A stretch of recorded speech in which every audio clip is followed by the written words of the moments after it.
The Human Communication Deprivation Test, 1941. Under the supervision of notorious SS officer Josef Mengele, an experiment designed to determine the natural path of human communication and behavior was devised. It was unanimously decided that the test could only be executed with pure test subjects, untainted individuals that could be monitored and medicated appropriately without fear of external social contamination. Infants were deemed the only possible experimental group. The infants were not chosen arbitrarily. The parents of said infants, henceforth labeled Euclids, were discovered via a carefully structured battery of physiological and psychological examinations designed to test human ingenuity and resiliency. The Euclids were paired into 25 sets, one male, one female. The Euclid pairs were then instructed to breed. Upon confirmed impregnation, the male Euclids were expunged. The female Euclids remained in solitary confinement, afforded only the minimum level of care and nutrition necessary to bring the fetus to term. No external stimuli that might affect the cognitive development of the fetus was permitted. The female Euclids were not permitted to sing or listen to music. Speaking was only admissible when addressing medical staff. Where necessary, straps and/or sedatives were used to discourage the subject's ability to self-terminate. When the infants, henceforth labeled Leersind, were born, they were immediately removed from the mother and placed into incubation units. 2 of the 25 Euclid females gave birth to twins. The excess subjects were subsequently expunged. The Euclid females were likewise expunged. Once the Leersind had been stabilized, all 25 subjects were transferred to an undisclosed and unmarked facility in Poland. There, under close supervision, a specialized maternal unit comprised of elite nurses and SS doctors began raising the subjects in a near complete isolation. Every 4 days, each subject was given a classified and highly experimental drug, which, when given orally, would stimulate the subject's temporal lobe.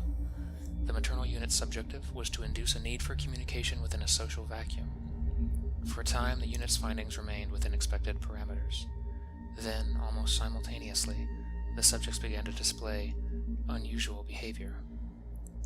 The following are noted excerpts from the journal of head nurse Gretchen Schroeder, who oversaw daily care of the subjects, and was additionally tasked with recording the observations of chief researcher Dr. Clausen, as well as his general prognoses of the experiment. Translated from German. February 11th, 1942. All of the subjects were delivered today. I won't deny my discomfort at the insistence of my superiors that I take this job. I have never questioned my role within the party, and never has my conviction been proven so pure as the day I first saw them within their cells. Vermin. All of them. Dr. Clausen insists that they are the best of their stock, but try as I might, I cannot see it. Their gangly frames, their pale, stretched skin. How can anything so frail be expected to give birth to a child that might live longer than a span of a few hours? I felt relieved when the females were finally taken to the depot following delivery. At the very least, their stink will no longer cling to me as I climb into bed, smothering me as I sleep. Still, the Leersind are scarcely better. Their cries seem to shake the walls in this horrid place. It is so dark and damp here. I doubt the wretched things will live to see their first week. February 15th, 1942. In the few days that I have tended to the subjects, I can already say with confidence that I have never desired the death of a child more strongly than I do now. 3 of the subjects nearly tore their own vocal cords from the screaming. Endless screaming. Fortunately, we administered the first batch of drugs today. Dr. Clausen noted that 90% of the subjects became noticeably calmer after ingesting the pill. The other 10%, however, only seemed to grow more agitated. The doctor had to force the pill down the throat of subject number 18. Some of the nurses have taken to calling number 18 brutal after the glorious Stuka pilot. I personally find the notion offensive. A Jew does not deserve the honor of being named after a war hero. Still, I let the nurses have their fun. It is stressful enough being confined within this place. We do not get our first vacation until June. I must remember my papa's wisdom. Take each day in stride until such time has passed that there are only memories of a life well earned remaining. I have not forgotten Papa. April 11th, 1942. It has been 2 months now. The subjects still live, all of them. I have not been proven wrong often, fewer times than I care to count. Yet when I pass each incubation unit and see their red faces raw from countless tears, I can see the fight in them. Dr. Clausen has noted that the subject's limbs shake far more erratically than the typical 2-month child. Such behavior is expected. The subjects have had little more than the fleetest of human contact. All nurses are forbidden to look the subjects in the eye, and the lactation specialists are under strict orders to limit skin contact where possible. The subjects have never felt another human's touch, save for the warmth of their mother's womb and the nipple that swiftly feeds them, only to be removed before they can learn their nurturer's scent. All lactation specialists rotate following every feeding, so the subjects can never adopt them as their own. They are completely isolated. As I look at the wretched things screaming long into the night, I feel no pity, yet a curious voice has begun to whisper to me, is there really any good that can come from this? May 20th, 1942. I suffered my second nightmare last night. I was holding my son in my arms. He was dead. I screamed his name again and again, but his eyes were like glass. They sparkled like windows in the sunlight, yet beyond them I saw nothing but emptiness. He was a shell, hollow and cold. I awoke sweating as though I had been locked in a furnace. I've never been so hot. I went up to the surface for air, and I saw Helga, a young nurse from Berlin. She was smoking a cigarette and shivering, but it was not cold, even in the night. When I spoke to her, she said she couldn't sleep. Every time she laid her head down, she told me the screams of the subjects would come to her. Despite their incubation units nearly 25 meters below ground, buried in concrete, she could still hear them. Her eyes looked vacant, listless. She confessed she had not slept in 2 days, but I could see it in her face. I could hear it in her voice. She hasn't slept in weeks. Despite the bleakness of our work there, we did receive some good news today. General Kleist has successfully routed Karatanov's Ninth Army, and the fatherland continues to push deeper into the Soviets' territory. With the guidance of our generals and the vision of our Fuhrer, we will surely win this war. Of this I have no shred of doubt. July 17th, 1942. An incident occurred with one of the nurses, Delia, today. During the administration of the subject's drug, Delia encountered nothing outside of conventional behavior from all subjects until she reached number 18's incubation unit. Subjects number 1 through 17 screamed and wailed throughout the entire ingestion process, as is typical of them. However, upon entering number 18's unit, Delia noticed that he immediately stopped crying. At first, Delia assumed he was merely exhausted and proceeded to lift the pill to his mouth without looking directly at him, as instructed. When number 18 did not react, Delia looked down and into his face. What exactly happened at that point is not yet fully clear. She admitted to dropping the pill and leaving the room. When questioned, she simply said she saw nothing human in his eyes. She is noticeably paler and has not stopped shaking. Dr. Clausen has recommended her for a psychological evaluation and will possibly be filing a billet for her replacement. Some are not fit for our noble work, he said to me afterward when no one else could hear him. Number 18, Rudel, as the nurses call him, has not cried since. October 6th, 1942. Today we gathered the subjects and placed them into the observation room together for the first time. They are now strong enough to sit, and thus Dr. Clausen has decided that it is the best time for them to begin interacting amongst themselves and develop a report, as he describes it. As we placed the subjects into the chamber, I caught one of the nurses whispering to subject number 12. I could not hear what she said, nor did I inquire, but from her face she appeared to be soothing her. I did not wish to see Nurse Heidi reprimanded, so I whistled sharply and glared at her. She nearly fell when she saw me. Once all the subjects had been placed into the chamber, we watched as they began to squirm and roll, gradually discovering one another. For a time their eyes bulged with shock. I confess myself almost relieved to see them discover that they are not alone. Yet Rudel proves himself to be the most peculiar anomaly. With a broad sweep of his neck he scanned the room, almost appearing to count the other subjects. Once he had studied every wriggling body, his face turned up to the mirror, from which behind we were discreetly watching. Dr. Clausen let out a slow exhale, lost in his thoughts. At first I thought Rudel was simply studying the reflection of the ceiling, but as I looked into his eyes for the first time, I understood what Delia had meant. He seemed to stare through the glass, as though nothing could conceal the truth. He did not possess the eyes of an infant. He studied the glass, studied us, as if we were standing right in front of him. Dr. Dr. Clausen ended the test shortly afterwards. December 13th, 1942. I can barely write, but I find I have no other means of release. The tears cloud my eyes like smoke, and horror fills my heart. Nurse Heidi was executed today, killed by firing squad, and it is my doing. As I made my nightly rounds, I passed through the occasional wail and scream. The subjects have steadily grown quieter, yet as I approached the units of number 12 and number 11, I heard only the muffled sounds of a grown woman's voice. I recognized it immediately as Heidi's soothing from when I had previously caught her. When I approached the doors of number 12's unit and looked through the viewing glass, I nearly fainted. Sitting across from the door, I sprawled against the wall. Nurse Heidi had both subjects number 12 and number 11 latched onto her. She was attempting to feed them.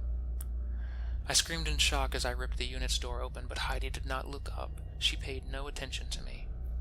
Calmly, Heidi glanced from number 12 to number 11, cooing to them and stroking their heads as they suckled. The guards came shortly afterwards. They had heard my scream. Heidi did not respond to their commands, and it was not until they tore the subjects away from her that she finally awoke from her stupor. She lunged like a crazed animal at the nearest soldier, clawing at him as though possessed.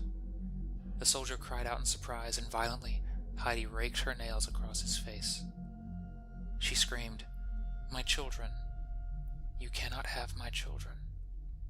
Her voice crackled like tinder in a fire pit, and I will never forget her face when she called for them, subjects 12 and 11. Brutally, the soldiers bound Heidi and carried her up to the surface. Her fate was decided within the hour. Even when the rifles centered on her heart, Heidi never came to her senses. I'm told that just before the order was given, she laughed and mocked her executioners, telling them, "My children will be with me soon." Dr. Clausen ordered us to secure the incubation units following the incident. As I ensured the security of every unit, I passed Rudel's window and glanced in. He was propped against the frame of his crib, watching me. I hesitated for only a moment, forgetting myself as I stared back at him. It was only a moment, but within that fraction of a heartbeat, I could feel his gaze rend me apart. January 1st, 1943. It is a new year, a new beginning. I should be happy. I should be hopeful for the opportunities that lie undiscovered for me, but I feel nothing. The war continues to drag on. So many lives lost, so much death and chaos. The fatherland has seen so many of its sons die that I can hardly utter the sobriquet without sneering in bitter irony. Yet it has become increasingly clearer to me that sons and daughters do not hold the same value as strength and honor do to the party. What then will become of me? I dare not utter my doubts aloud. I myself can hardly believe I have them. Perhaps it is the cynicism that comes with age. No, I find myself thinking as I lie awake at night. There is no more sleep, so thinking is all I can do as of late. How proud Papa would be. It has been over 2 weeks since Heidi's execution. The children have not cried since. No wails, no tears, nothing. The staff is growing increasingly paranoid, and 3 nurses have been reprimanded and isolated for having been caught whispering to the children. Dr. Clausen is spending more and more time locked within his office, poring over notes and journals. I often find myself passing Rudel's unit, glancing in, but he no longer watches the viewing glass. I think he has forgotten me, or at least that's what he wants me to believe. I know that it is against my prerogative, but I'm going to switch places with a feeding specialist at his next meal. I want to see if there is any spark of recognition when he sees me. Perhaps he will associate me with food, or perhaps not. Perhaps I am risking too much. I am so uncertain. Rudel is such a good boy, strong and silent. I wonder if perhaps I have become too involved, if the test has become contaminated. Only time will tell. February 11th, 1943. Today is the children's first birthday. Although I know they were not all born the exact same day, it is the anniversary of the day they first came to us. In secret, I made a sweet cream icing and gave Rudel a taste last night after lights out. His first birthday gift. He looked up at me as he tasted it, and then he smiled. It broke my heart to leave him, but with every attempt, I risk life and limb. What else can I do? Rudel looks to me now for safety and comfort, so I must afford him my every effort. No one else knows. No one else can ever know. For their anniversary, Dr. Clausen ordered the children to be placed into the observation room together for the second time.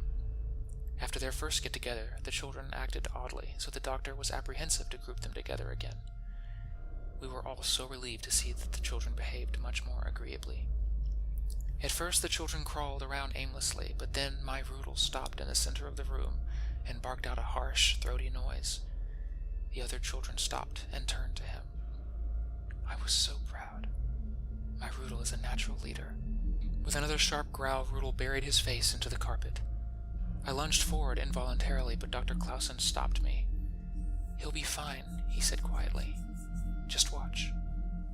Breathless, I stared as Rudel nuzzled the carpet for several moments. Then he raised his head and arched his back. His face was red and raw, but he stared wide-eyed into the air, confident and wild. The other children cooed in acknowledgement, and then mimicked his actions. I was shocked. Dr. Clausen turned to me and smiled. "He does his father proud," he said to me. June 21st, 1943. A man came into the facility today. A man from Berlin. He was dressed in a sharp uniform, a high rank within the party. He did not talk as he walked the halls of the little ones. He did not comment on how much they've grown, how they are now taking their first steps and speaking their first words. No, he made no mention. He wore a scowl upon his face, a look of bitter disappointment. I recognized his expression. My first child wore it before I told him I was to come here. It broke my heart when I looked upon my first child's face and saw that expression. But when that man wore it, I felt disgust. He was here to tear apart our family. Dr. Clausen pulled me to the side before I gave that man a piece of my mind. He told me to remain calm. He said he would handle it. The man walked and walked, taking notes here and there, strutting as though he were a peacock. Finally, he asked to speak with Dr. Clausen and myself in private. The doctor brought him to his office. The man said the children were speaking German, that the test had been contaminated.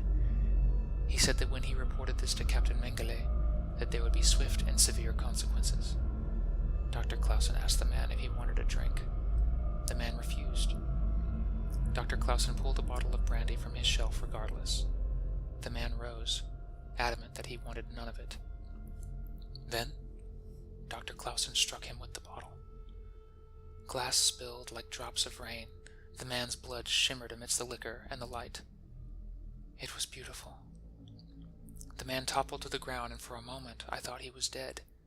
But then he moaned. "Sit him in the chair," my doctor ordered. I obeyed. Swiftly, Dr. Clausen pulled the man's bleeding head high into the air. "Bring me a bottle of the children's medicine," he called.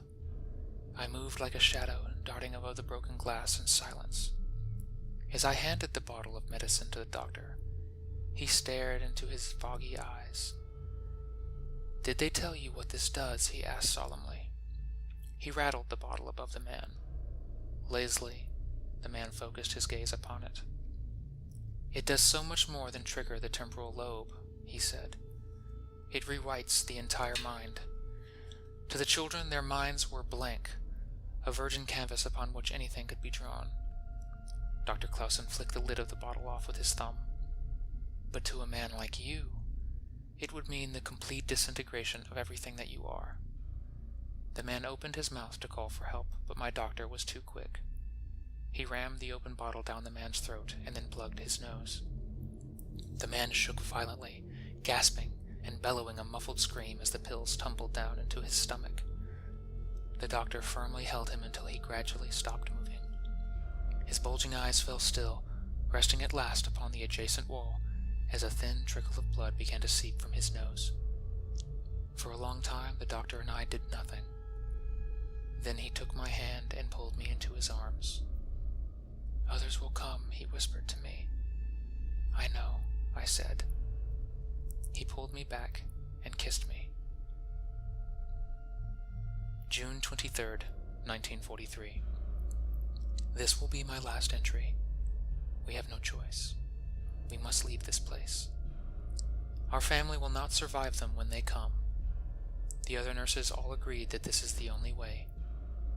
We killed the others as they slept. None of the guards have come to know the little ones as we have. None of them know my little Rudel as I do. I have watched him grow and learn and love. He looks to me now. He will always look to his mama for protection. When they eventually find this place, there will be nothing left. Nothing but corpses and ashes of what used to be. The party can have their tests and their war. I want nothing more of it. Dr. Clausen and I and the others will find a new home and a new life. We will raise these precious little ones in the way they have always deserved. God help the ones that dare deny us such a life. End of journal.